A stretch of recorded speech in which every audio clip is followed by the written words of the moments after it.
A estreia da temporada 2019 do Papo no Tucupi é com o reitor da Universidade Federal do Pará, Emmanuel Tourinho, doutor em Psicologia Experimental pela Universidade de São Paulo.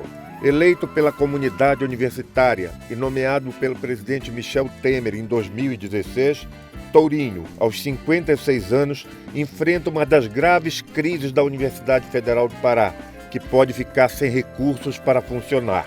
Ele nos recebeu em seu gabinete, na reitoria da universidade, em Belém. Emmanuel, é um prazer de receber na estreia da temporada 2019 do Papo no Tucupi. Eu quero começar perguntando para você, na realidade fazendo uma curta digressão, em dizer que a universidade tem muitos problemas há décadas, né? Mas ao mesmo tempo é uma das poucas instituições públicas que funcionam regularmente também há décadas. O que se tem notado atualmente é que há uma tentativa de desqualificação das universidades públicas agora, né? Inclusive com postagens de submundo da depravação, antro de drogas. Na sua opinião, por que está acontecendo esse movimento com as universidades públicas agora? Bom, primeiro o prazer é meu, fico muito feliz de estar tendo essa conversa com você. Eu acho que a agressão que está acontecendo às universidades públicas, ela é parte de algo maior que o país vem enfrentando, que é essa tentativa de desqualificar o conhecimento, o pensamento crítico, a cultura. Então, acaba que as universidades, elas são um alvo preferido de alguns grupos que veem nesse ambiente de reflexão, de debate, de liberdade de pensamento, vem nesse ambiente uma ameaça aos seus projetos. Então, isso tem levado a que a gente enfrente uma campanha muito forte, de agressões às universidades. Agora, uma coisa que é positiva é que a reação da sociedade está sendo muito boa a favor da universidade. Quer dizer, muita gente que nem se ocupava da existência das universidades públicas hoje está vindo a público para manifestar solidariedade, para falar da importância das universidades. Então, isso também está despertando um sentimento de defesa do sistema de universidades públicas. Mas você acha que isso tem a ver com o preconceito? Porque hoje em dia, nitidamente, as universidades, os alunos têm vindo de estratos mais vulneráveis da sociedade. Isso é um dado que é verdadeiro. E o país deu uma guinada política, né, com a vitória do capitão Bolsonaro, presidente da República. Mas sempre as universidades estiveram extremamente imbricadas com a política. Nos anos 60, houve a AP de um lado, que era o movimento católico, e houve o PCB, o Partidão. E aí depois, nos anos 70, houve o Cala-Boca Geral, de 68 a 77, até que os estudantes voltaram para as ruas. E também houve a era Lula, e agora estão vivendo na era do capitão. Você acha que esse conceito de extrema-direita ou de direita, como queiram dizer, atrapalhou a universidade?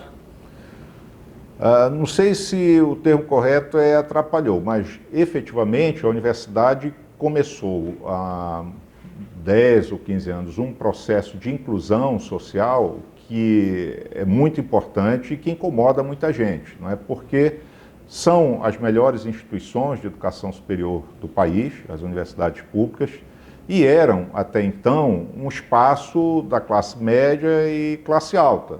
De repente, as vagas que eram reservadas aos filhos das classes média e alta passaram a ser também destinadas a aqueles estratos mais pobres da população, aqueles que estavam excluídos da educação superior. E isso, obviamente, requer uma capacidade de pensar a sociedade de um ponto de vista civilizatório que nem todos têm. Agora, por que houve esse acesso assim rápido desses estratos mais vulneráveis à universidade?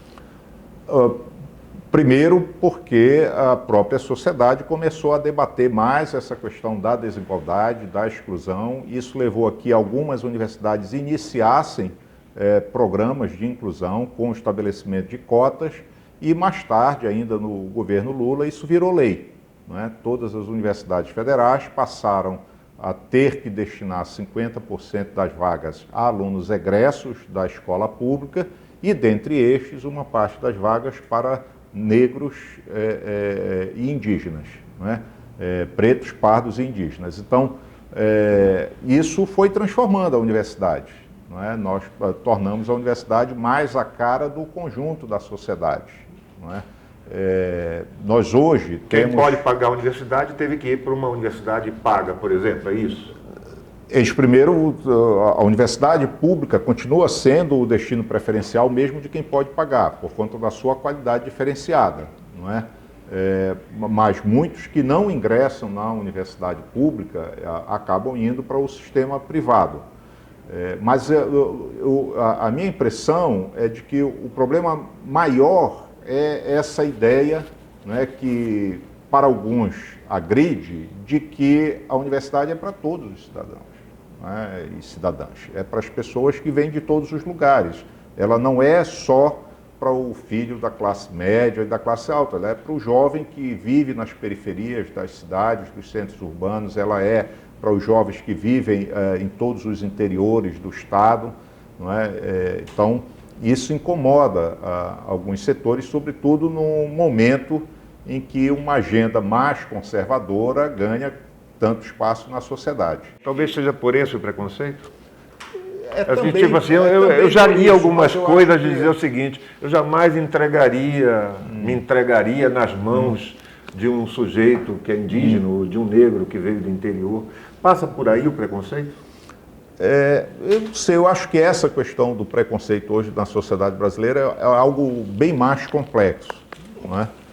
Mas, indubitavelmente, as universidades públicas estão sendo alvo disso também nesse aspecto das suas políticas de inclusão. Voltando à política, Emmanuel, a universidade também não fez o dever de casa, digamos assim, de fazer uma autocrítica. Porque a universidade, a partir da Constituição de 88, tentou algumas questões com a autonomia universitária, que sempre foi uma briga e uma luta antiga, mas quando chegou o governo Lula, a universidade automaticamente se agrega ao governo Lula e começa, digamos, a apoiar o governo Lula de tudo quanto é jeito. Até o presidente da Uni, a presidente da Uni foi, digamos assim, cooptada pelo governo Lula. A universidade parece que ficou flanando, em vez de lutar para que essa autonomia universitária garantida pela Constituição fosse a lei. Eu queria colocar uma reflexão para você. O que era a universidade antes do governo Lula? Quem frequentou o campus da Universidade Federal do Pará, no período do governo Fernando Henrique, vai se lembrar que toda a nossa estrutura era precaríssima, não é? Nós não tínhamos recursos, não era só para construir novos prédios, laboratórios, nós não tínhamos recursos para manter os prédios que existiam, todos eram mal cuidados, cheios de problemas estruturais.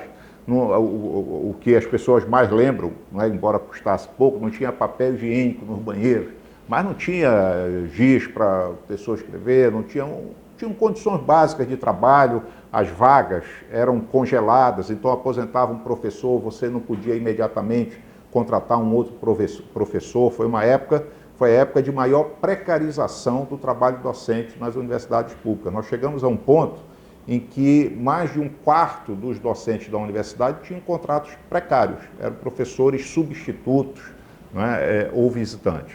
Então, esse foi o cenário anterior ao governo Lula.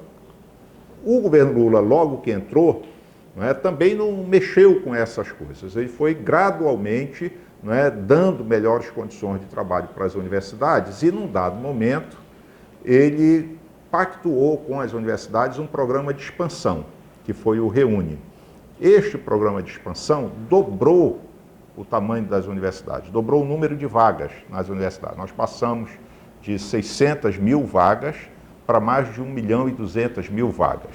Então, eu acho que foi um dos períodos dessa história das universidades públicas em que as universidades tiveram maior apoio governamental. Mas, ao mesmo tempo, ficaram à mercê do governo. Então, né? Ficaram mas como... é aí que eu quero chegar. Quer dizer, certamente elas poderiam, né, nessa ocasião, também ter feito uma crítica a certas políticas que não estavam.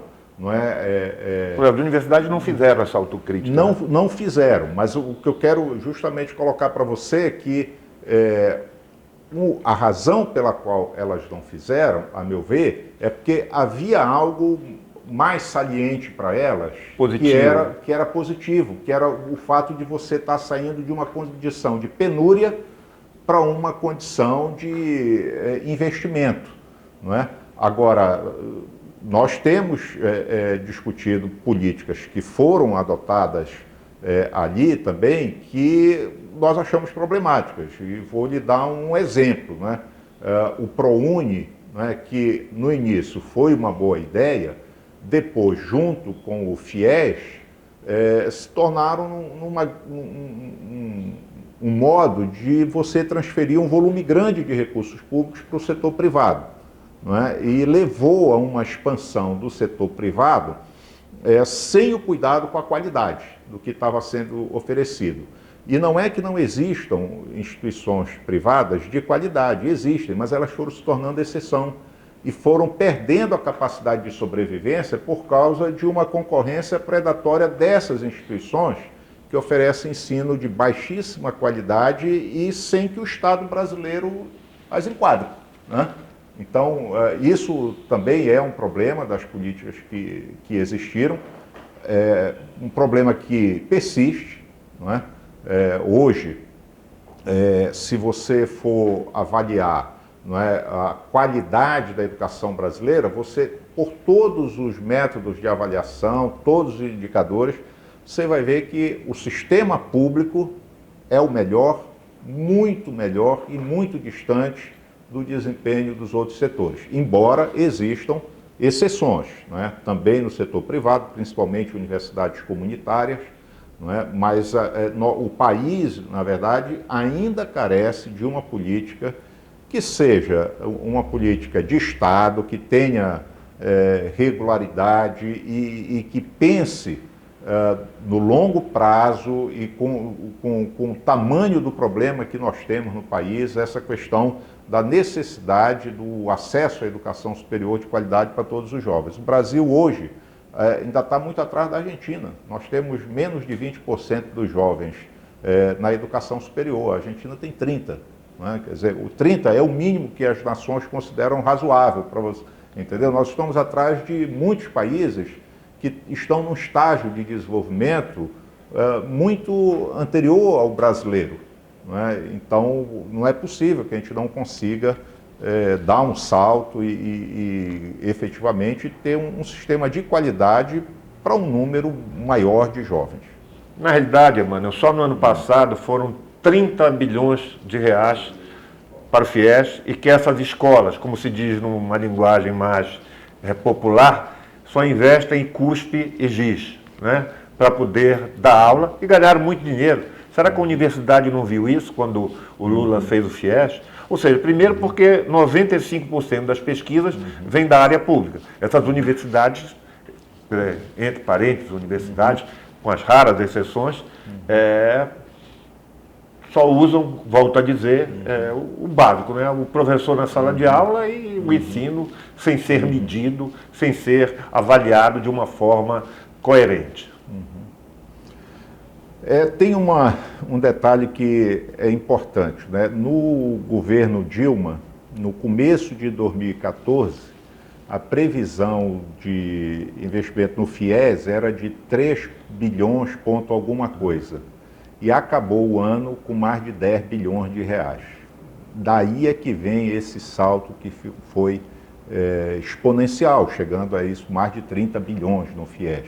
E aconteceu também um processo no Brasil que foi a aquisição desses grupos privados por fundos financeiros internacionais.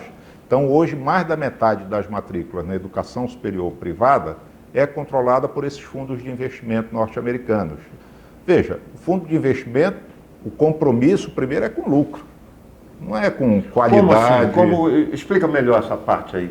Esses fundos de investimento vieram aqui e compraram. Os créditos dos bancos nacionais?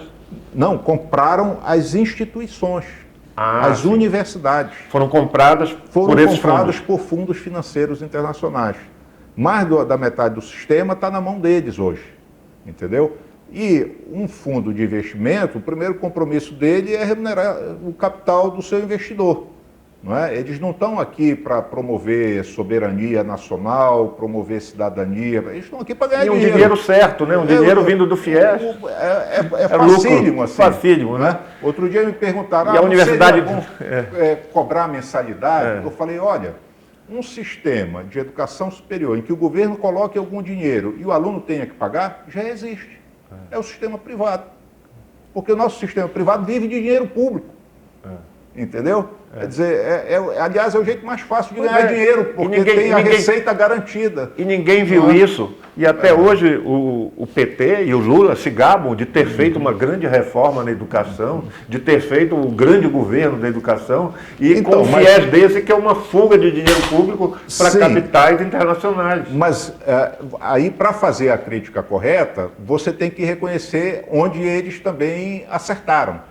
Entendeu? De fato, essas políticas com o FIES e com o ProUni geraram esse problema, mas efetivamente a rede de universidades federais só existe hoje como ela existe, com a qualidade que tem e com o número de alunos que ela atende, porque houve uma decisão de investimento como não havia antes e como não está havendo agora. Agora nós voltamos a viver um momento de desinvestimento das universidades, inclusive o sistema que ganhou uma grande capacidade de produzir ciência, hoje está entrando em colapso por causa desse processo de desinvestimento. Então, não dá para ignorar isso também, não dá para reconhecer, deixar de reconhecer que houve sim, né, nesse período, um fortalecimento de um sistema que é importante para o Brasil, não é importante só para quem está na universidade, não é? Porque as universidades públicas elas fazem muitas outras coisas além do ensino. E aí nós chegamos no momento atual, e o momento atual foi o contingenciamento de 30% dos recursos de custeio das universidades federais. Para quem não sabe o que é contingenciamento, é mais ou menos uma reserva, um bloqueio de recursos, né? Não é exatamente um corte, mas um bloqueio, uma reserva, uma redução dos investimentos. E aí eu quero saber em números como está a universidade hoje, porque grande parte do recurso, que é o recurso de pessoal, é feito diretamente com a CEPLAN, né? Com a Secretaria de Planejamento do Ministério da Economia. E o que é que a universidade pega realmente, qual é o dinheiro, qual é a importância e como vai ser afetada a universidade a Universidade Federal do Pará, com esses cortes já feitos com esse contingenciamento já feito pelo atual governo. A Universidade Federal do Pará não tem como pagar as suas contas até o final do ano se esse bloqueio não for revisto. Sendo assim bem claro, sintético e claro com você, não é? Porque o recurso de custeio é o que paga tudo que a gente precisa para manutenção. Paga a energia, paga o contrato de vigilância, a limpeza, a manutenção predial, manutenção de equipamentos, de ar-condicionado, os insumos que são necessários para os laboratórios, tudo isso vem do dinheiro de custeio. Esse dinheiro está congelado há 5 anos, esse orçamento de custeio. O que significa que com a inflação do período, ele já perdeu 1/4 do valor. Para sobreviver a isto, a universidade já vem cortando despesas, já vem reduzindo, não é, aquilo de que ela precisa para funcionar com regularidade. Por exemplo, nós reduzimos o contrato de vigilância, nós reduzimos o contrato de limpeza, não é? Nós reduzimos o consumo de energia, mas estamos no limite, não temos mais o que reduzir ou cortar, não é? E a universidade ainda está crescendo, porque o processo de expansão não se completou totalmente, não é? Então, hoje, perder 1/3 do recurso que é indispensável para o mínimo funcionamento. Nós não vínhamos funcionando. Quanto a universidade recebia em valores e quanto vai receber? Ela recebia, digamos, algo em torno de 150 milhões. Ela recebia 163 e desses 163 vai ficar com 108 milhões. 108 milhões. É. E aí vai ter que fazer manter 12 campi, vários núcleos. 108 milhões por ano. Por ano. Ou seja, menos de 8 milhões por mês, né? Uns 8 milhões e pouco por mês. Aí nós vamos pagar aqui, nem é tudo isso, porque uma parte aí vai para assistência estudantil. Né? Vou ter restaurante universitário. Restaurante universitário, laboratórios, auxílio permanência para os alunos em vulnerabilidade socioeconômica, né? 30 e poucos milhões vão para isso. Então, nós ficamos com 70 e poucos milhões, não é, para tudo mais do que a universidade precisa. Ou seja, vai ficar em torno de 6 milhões por mês, para você pagar tudo. Uma média empresa, né? Seria o quê?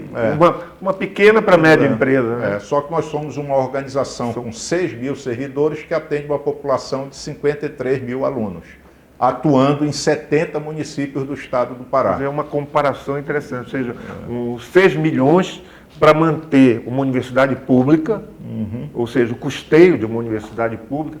Agora, Emmanuel, me diz uma coisa, não é um contrassenso? A universidade que é um campo de saber, de pesquisa, um campo de debate, do diálogo, de tecnologia, por que a universidade não investiu em painéis solares, em reutilização da água, em sistema de vigilância moderna? Aí você acha que a universidade ainda tem que pagar todas aquelas contas de energia tradicionais, todas essas circunstâncias? Por que a universidade não fez a evolução dentro dela mesma? Então, desses que você mencionou, nós só não investimos nos painéis solares porque exige um capital alto. Né? Nós, inclusive, vimos tentando obter apoio para... Nós temos projetos para atender a universidade com energia solar, mas o custo dos painéis é muito alto, né? E nós não temos orçamento para isso. E você acha que a universidade hoje, ela representa, com esse dinheiro que vem, esses recursos, na ordem de 6 milhões de reais, a universidade então vai parar? Porque a conta mais alta deve ser de energia, né?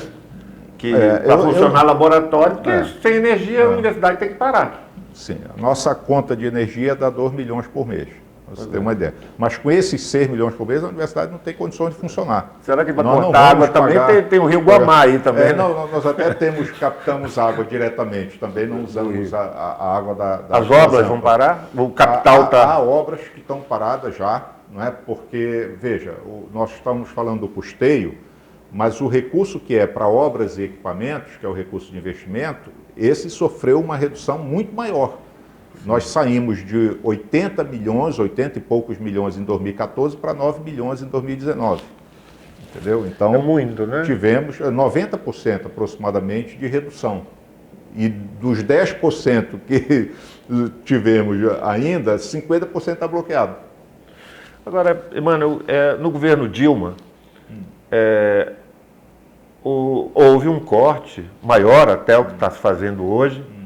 Naquele início do governo Dilma, em 2015, os professores grevaram, né, ficaram quase 5 meses em greve, por aí, volta de 5 a 6 meses em greve, não conseguiram, estavam grevando por causa de melhores salários, e não teve todo esse bafafá como está tendo hoje, essa revolta. Por quê? Eu acho que dois momentos diferentes? A conjuntura é um pouco diferente do seguinte ponto de vista. E eu não estou justificando, porque eu acho que o governo Dilma não podia ter feito aquele corte que fez. Não é?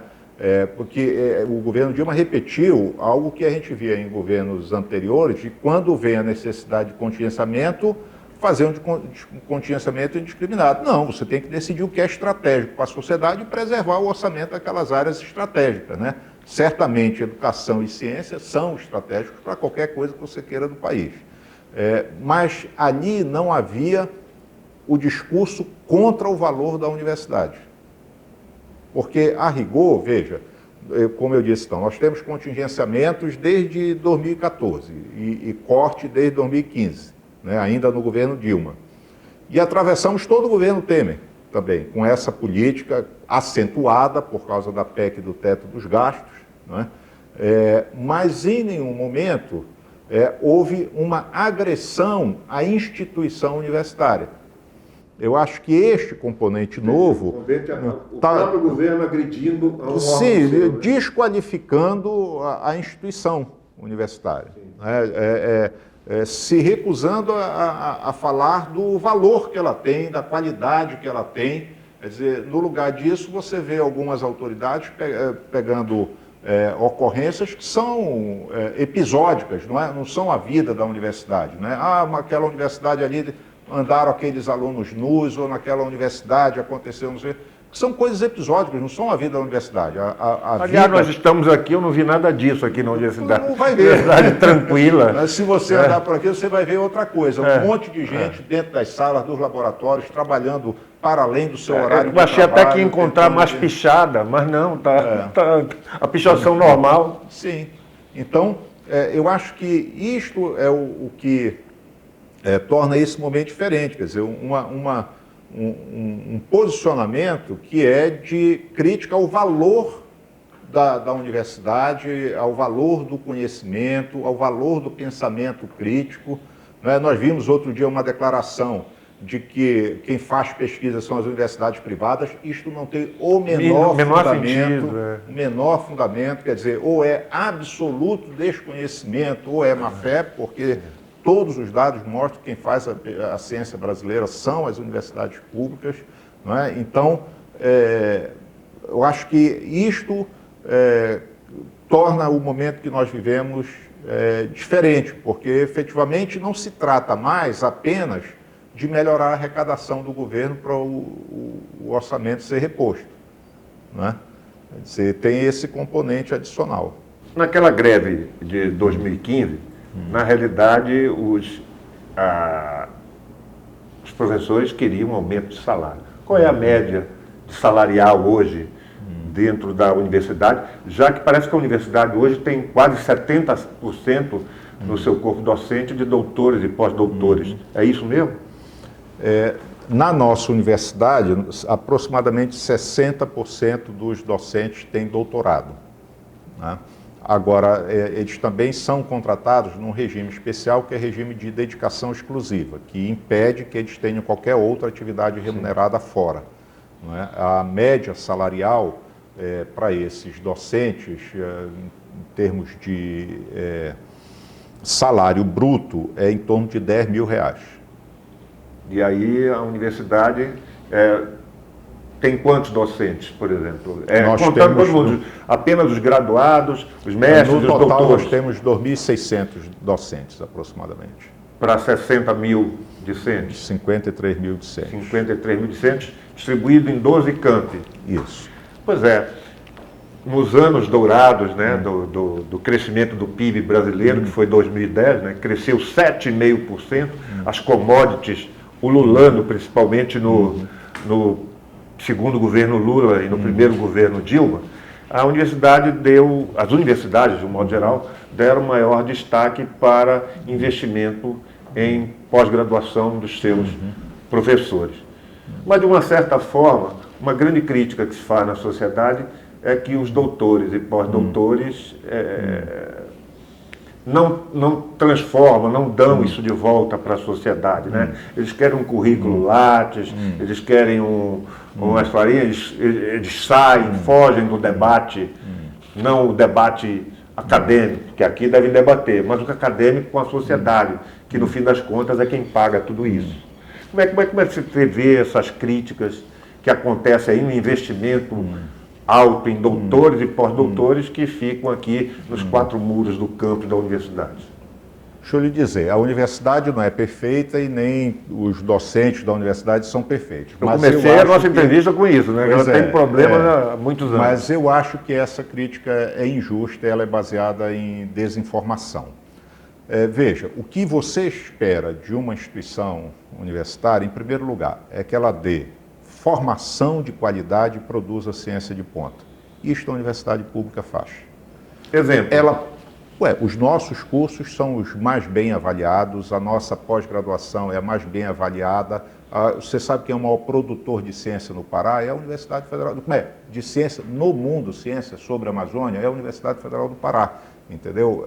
Então, existe na área tecnológica tem alguma coisa? Em várias áreas, na área tecnológica também.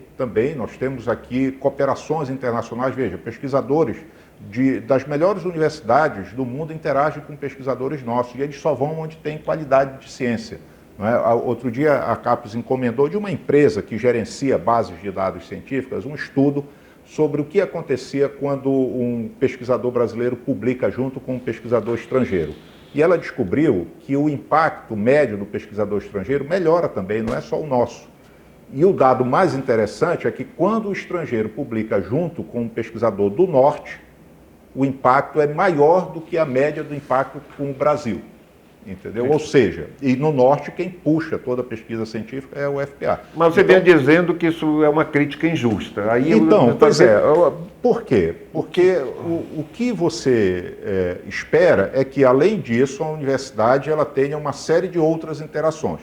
Ela presta serviço em todas, a universidade ela presta assessoria para os governos municipais e para o governo estadual, várias secretarias, ela presta assessoria para as prefeituras de vários interiores, ela presta assessoria para o setor industrial, nós temos aqui uma agência de inovação, nós temos um parque de ciência e tecnologia em parceria com o governo do estado, que é só para prestar serviços para o setor industrial, ela faz parceria com movimentos sociais, ela faz parceria com todo mundo. Ela tem uma gama enorme de serviços prestados à sociedade. Agora, ela não é um governo que tem verba publicitária. Nós não podemos anunciar na televisão, em outdoor, nas rádios, etc. Nós só nos comunicamos pelos nossos meios de comunicação e nem toda a população acessa. Sim, nas revistas científicas, obviamente. Mas aí são só os cientistas que leem, não é? Então, mas daqui quando a ciência tem, digamos, ponto, tem algum interesse público relevante, os jornais anunciam também, né? Mais ou menos. Esse problema do jornalismo científico no Brasil inteiro é uma lacuna, é muito incipiente ainda. Não é? Agora, não tem nada que você olhe em volta aqui que seja uma política pública bem sucedida ou uma área em que o Estado está se desenvolvendo bem, que não tenha uma contribuição da Universidade Federal do Pará. Nenhuma. Não tem nada que você olhe que você... Não, aqui não teve nada a ver com o FPA. Tudo, de algum modo, a universidade contribuiu, não é? Agora, ela contribui... A universidade, inclusive, distribuiu terras aí, né? Para o pessoal das invasões. Sim, esse terreno todo aqui em volta... Já está tudo titulado? Então, ela fez um serviço de regularização fundiária que foi, inclusive, premiado pelo Ministério das Cidades. O Ministério das Cidades veio aqui contratar a nossa equipe para fazer em outros lugares do Brasil esse trabalho de regularização fundiária. Então, para dar um exemplo, a sociedade não sabe disso, né? Mas tem milhares de pessoas hoje que têm a sua situação regularizada por força de um projeto desenvolvido pela UFPA. Atualmente a universidade, em todos os seus campos, me parece que tem 320 hectares de terra, ou algo em torno de 3 milhões e 200 mil metros quadrados. É muita coisa ainda. Tem algum plano de expansão para a universidade? Nós não temos mais isso tudo, o pouco que nós temos está todo ocupado. Se você andar aqui pelo campus, você vai ver que quase não tem mais espaço para construir, o que é um problema para nós, porque a universidade é uma universidade... Foi tudo invadido, ainda, né? E agora titulada. Uma boa parte foi ocupada ao longo aí das várias décadas, não é? E isso agora cria uma dificuldade para nós, não é? Inclusive, nós estamos tentando proteger a área que ainda temos para que possamos ter alguma reserva de área para expansão quando a conjuntura permitir, né, expandirmos novamente. Eu estava vendo que em 2017 a Universidade Federal do Pará estava no ranking das universidades da Folha de São Paulo em 27º lugar. Em 2018 repetiu o 27º lugar e nós temos 2.600 universidades no Brasil, né? Quer dizer, a universidade não avançou, ficou nesse 27º, mas em compensação ela está na lista agora do Times Higher Education, né? Veja, ela esteve em 29º e uma informação, se você fica no mesmo lugar, significa que você melhorou muito, porque está todo mundo melhorando. Entendeu? Se você não melhora, você vai caindo no ranking. Não é? Agora, você tem que melhorar muito mais do que os outros para poder subir no ranking. Né? Mas nós temos vários indicadores. Outro dia eu peguei o Times Higher Education, né? Que a universidade aparece lá naquela Depois de 1000, faixa né? Entre o 1000 e 1250 das instituições. Aí eu fui olhar, pedi para listar só as brasileiras. Né? Então, quando você pega a classificação geral Está entre as 36. nós estamos, eu acho que em 28º ou Por aí. 27º, uma coisa parecida. Mas quando você vai lá, visibilidade internacional, você filtra visibilidade, a UFPA é a 18ª. Sim. Veja, 18ª em 400 instituições que estão no sistema de ensino superior no Brasil. Para o nosso espectador que não sabe, o The Times Education, High Education é um dos melhores rankings, um dos mais respeitados rankings do mundo de universidade. E sempre Oxford está em primeiro lugar, né? Ou Harvard, ou MIT, é sempre essa... Agora, tem 36 brasileiras e a Universidade Federal do Pará está entre as 36 brasileiras. Né? E uma coisa que é interessante, né, que às vezes nós somos cobrados, mas por que uma universidade brasileira não produz tanto quanto uma universidade europeia? Ou por que, ficando aqui dentro, por que uma universidade federal não produz tanto quanto a USP? A razão é muito simples, não existe milagre, não existe forma, é investimento. Uma universidade como a nossa, por exemplo, se você olha a proporção, número de alunos e investimento público, nós temos um investimento que é menos de 1/3 do investimento da USP. Então, nós nunca teremos o mesmo desempenho da USP. Nós comparamos uma universidade brasileira com uma universidade europeia, o orçamento anual de uma universidade europeia é 6 a 10 vezes o investimento de uma universidade brasileira, ponderando essa coisa do número de alunos Ou seja, tem que investir na criatividade. Se você quer... mas nós proporcionalmente somos melhores. Sim. Se você pega essa proporção, os nossos indicadores são proporcionalmente melhores do que as melhores universidades. E você acha um critério razoável medir as universidades por ranking?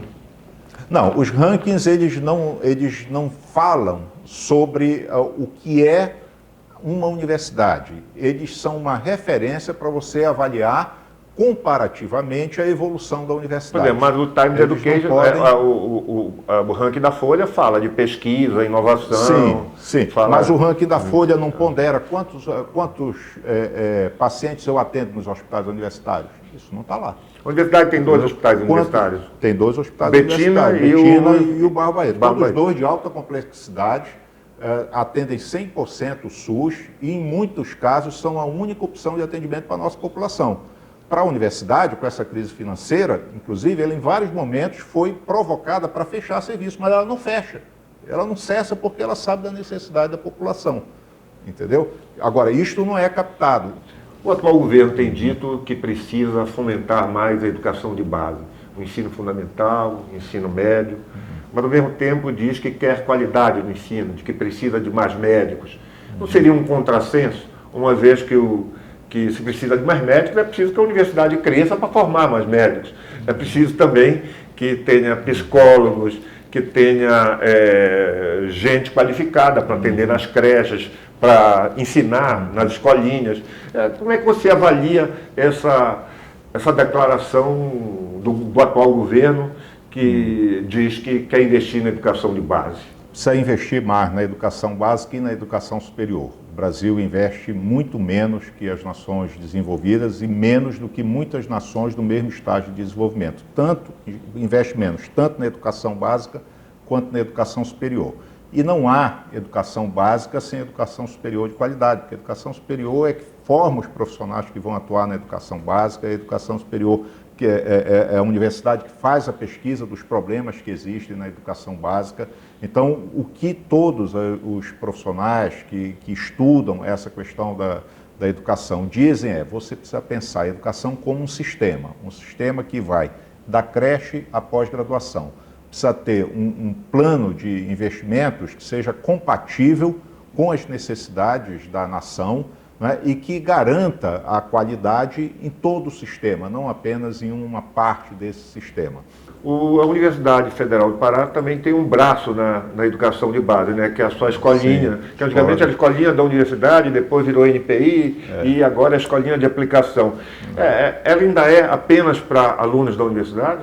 Para filhos de funcionários ou servidores da universidade? Não, ela continua sendo, chama Escola de Aplicação da Universidade Federal do Pará. É uma escola inteiramente gerida pela UFPA, mas as vagas são disponibilizadas para toda a população e distribuídas por sorteio. Eu posso te dizer que nos anos 60, nos anos 70, até o início dos anos 80, era um ensino de alta qualidade. Eu quero saber, Sim. na sua avaliação, como está hoje a escolinha de aplicação? Ela ainda toda vez que tem o final do ano, as notas do Enem, ela aparece como uma das melhores escolas de educação básica do Pará. Os reitores das universidades federais aí têm um grande dilema pela frente. Quase todos vocês, depois do processo democrático,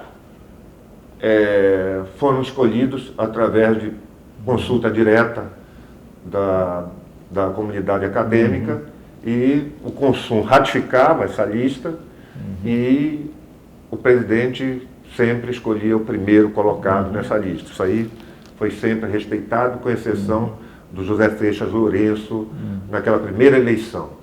O ex-reitor José Seixas Lourenço, que ele foi o segundo na lista, perdeu para o João Paulo Mendes e foi nomeado como reitor. Você acha que agora, no atual governo, o presidente Bolsonaro já disse que vai escolher pessoalmente os reitores da universidade? Você acha que corre o risco de também ter essa involução no processo democrático? Olha, vai ter que mudar a lei, porque a lei diz que quem forma a lista tríplice que vai para o Ministério da Educação é o Conselho Superior da Universidade. Então, o governo ele tem a prerrogativa de escolher um dos 3 nomes dessa lista, mas a composição da lista é atribuição exclusiva do Conselho Superior. Mas o presidente Temer, em dezembro do ano passado, lançou uma nota técnica já tentando abrir caminho para isso, né? Sim, mas a nota técnica não tem um valor de lei. Valor de lei. Continua valendo a lei, que é uma lei, inclusive, que é desde o governo Fernando Henrique, que instituiu a lista tríplice. Toninho, você é você é o 13º reitor da Universidade Federal do Pará, que esse ano completa 62 anos. Né? Primeiro foi o Mário Braga Henriques, que teve aquela situação de um advogado, um médico, depois foi o Silveira Neto, que era médico, depois o Aloysio Chaves, né? Que que era da área jurídica, depois o Clóvis Malcher, depois voltou para Araci Barreto, e aí só entrou na área das geociências, da tecnologia com o Lourenço. E agora volta para a área das ciências humanas. Você que é psicólogo da área comportamental, você que é psicólogo da área experimental, eu queria que você fizesse uma avaliação, talvez psicológica, né, desse atual momento político que nós estamos vivendo e quais as perspectivas para universidades do Brasil, especificamente para a Universidade Federal do Pará. Olha, Tito, eu acho que nós vivemos um momento muito delicado por aquilo que comentamos antes, né? Quer dizer, que é um momento em que a instituição universitária está sofrendo muitas agressões, o pensamento crítico está sendo objeto de alvo de muitas agressões. Mas eu sou otimista, porque a universidade já enfrentou muitos períodos difíceis, né? E ela, se você olhar para a trajetória dela, é uma trajetória de sucesso, de crescimento, de fortalecimento. Ela goza de um amplo reconhecimento da sociedade, né? As pessoas procuram a universidade, elas esperam muito da universidade, às vezes esperam mais até do que é a atribuição da universidade, porque sabe que o que a universidade faz tem qualidade, tem relevância. Então, eu prefiro pensar no longo prazo. Nós vamos, do ponto de vista imediato, enfrentar restrições muito sérias, mas eu penso que no médio e longo prazo, essa trajetória de sucesso da Universidade Federal do Pará, ela continuará. E nós seremos uma instituição cada vez mais importante para o desenvolvimento do Estado. Muito obrigado, Toninho. Obrigado.